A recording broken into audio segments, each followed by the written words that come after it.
Hey, time for some reflection around what is it about being tech savvy? I think it's not so much about being tech savvy than being what I call as data driven.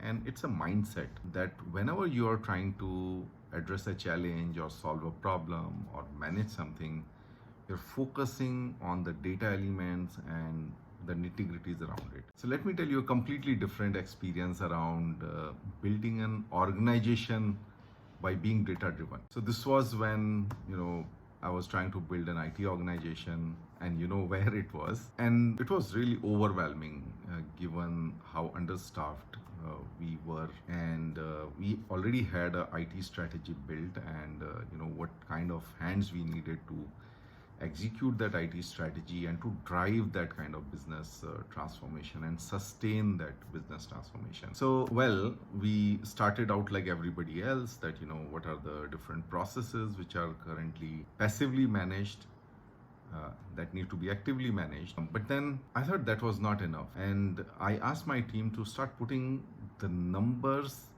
to be managed, not just the process. So, for example, for the asset management role, we said how many assets we have, and it turned out to be more than 40,000 IT assets. And we're like, oh, we're managing it without a dedicated person.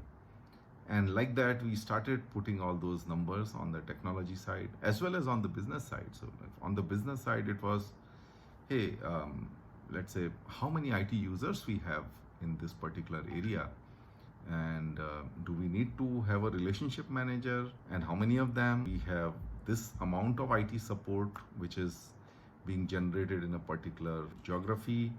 Do we need someone to manage, monitor, coordinate, improve on that? And the moment we started putting those numbers, I think we established a very, very unambiguous line of communication with the HR as well as the leadership, just telling them that, listen, this is the volume of work.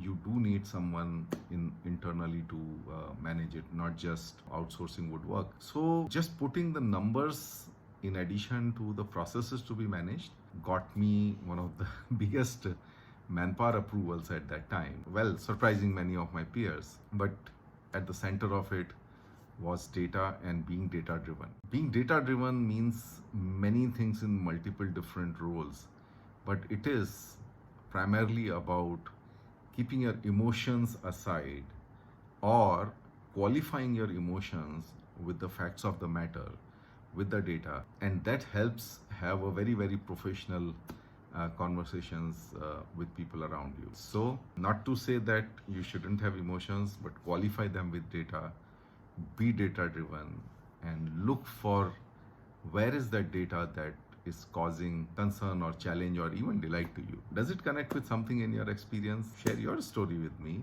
on comments. Thank you. Bye bye.